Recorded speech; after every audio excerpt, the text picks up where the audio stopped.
কৃষ্ণ তোমাৰ শৰণ সেৱাৰ গোবিন্দ নাজানো একো উপায় যিমতে সেৱাত ৰহিবু কৰোণা কৰিতে হৰি জুৱাই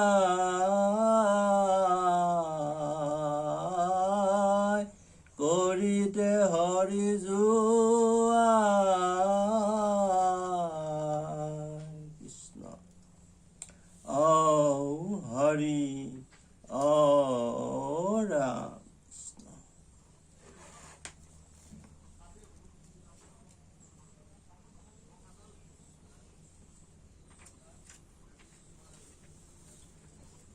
কৃষ্ণ ওম নমো ভগবতে বাসুদেবায় নমো নমঃ শ্রীকৃষ্ণায় নমঃ শ্লোক যে মুক্তাপি নিস্পৃহা পতিপদ পদ্মানন্দনন্দনম যমসয় সমস্তমস্তকমনি কুর্বন্তি সে অহে তান ভক্তানপিতাং চ ভক্তিমপিতাং ভক্তি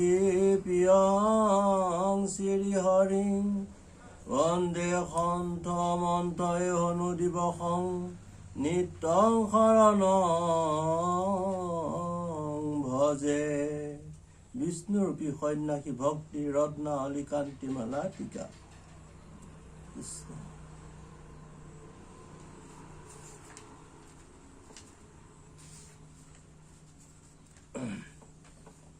কৃষ্ণ উপদেশ একান্ত ভক্ত হবে নিগুণ কৃষ্ণৰ গুণ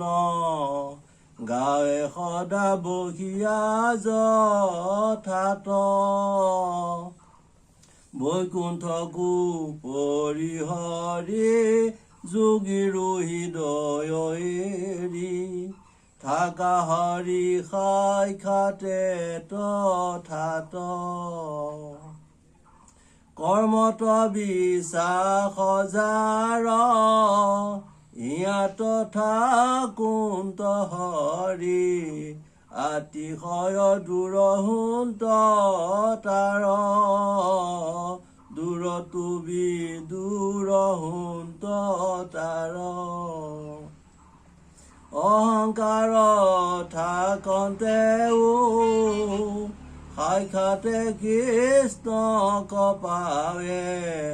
শ্ৰৱণ কীৰ্তন ধৰ্ম যাৰ যিটো জনে শুদ্ধ ভাৱে হৰিত শৰণ লুয়া হৰিক সুদৰ বুলি আছে হৰিৰ প্ৰসাদ দেখিতো বিঘ্নিৰ মুণ্ডত ভৰি দিয়া হৰি গুণ গায়া নাচে সকল নিগমলতা তাৰ বিনাশী ফল কৃষ্ণ নাম চৈতন্য স্বৰূপ সুমধুৰ সুমংগল সদায়ে হেলায়ে লুয়া নৰমাত তৰে ভৱ কূপ অভক্ত ঈশ্বৰ হৰি কিমতে বুজিবা তাংক ব্যাপকত কিবা বিসৰ্জন একান্ত মূৰ্তি শূন্য কেনমতে চিন্তিবা ৰাম বুলি সুধ কৰা মন ৰাম বুলি সুধ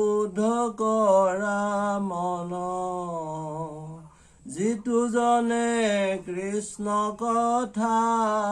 বিচাৰে সময়ে মনে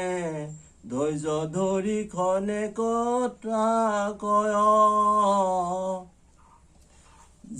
যত তীৰ্থস্থান দান দেৱ প্ৰীতি যজ্ঞ যাগ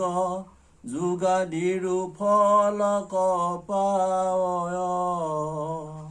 যাৰ পুত্ৰ হবে ঐত হৰিত শৰণ লুয়া হৰি গুণ গাৱে শুদ্ধ ভাৱে দধি দুগ্ধ ঘৃত মধু নদীৰ জল কপিয়া তৃপ্তি গণে তৃপ্তি পাৱে ৰাম তৃপ্তি গণে তৃপ্তি পাৱে কৃষ্ণ কৃষ্ণ কৃষ্ণ ঔ হৰি ঔ ৰাম কৃষ্ণ। এই ঘোষাভাগ গোৱা মূল উদ্দেশ্য হ'ল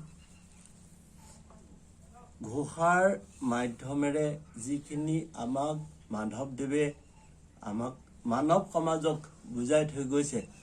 সেই আৰ্হিয়ে সকলোৱে যদি কথাখিনি মানি চলে আৰু কৰ্মক্ষেত্ৰত আগবাঢ়ি যায় তেতিয়া আমাৰ পৃথিৱীত আমাৰ যিখিনি বিদ্ৰোহ সৃষ্টি হৈছে সেই সকলো বিদ্ৰোহৰ পৰা তেওঁলোকে পৰিত্ৰাণ পাব। সেয়েহে মই সকলো মানৱ জাতিক অনুৰোধ কৰিছোঁ যাতে মাধৱদেৱৰ গুৰুজনাৰ আৰ্হিয়ে আমি সকলোৱে তেখেতৰ কৰ্মৰ মাধ্যমেৰে আমি যদি আগবাঢ়ি যাওঁ তেতিয়া আমাৰ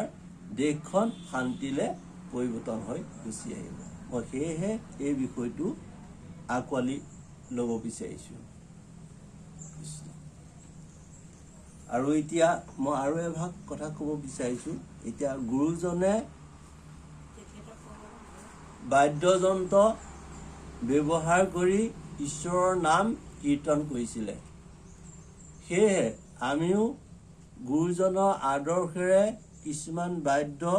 নিৰ্মাণ কৰিছোঁ আৰু ঈশ্বৰৰ গুণানুকীৰ্তন কৰিবলৈও আমি আশাৰে বাট চাই আছোঁ আৰু যিমান পাৰিছোঁ চেষ্টা কৰিছোঁ ঈশ্বৰৰ গুণানুকীৰ্তন কৰিবলৈ। ঈশ্বৰৰ ওচৰলৈ যাবলৈ আমি বহুত আশাৰে আমি আগবাঢ়ি আহিবলৈ চেষ্টা কৰিছোঁ।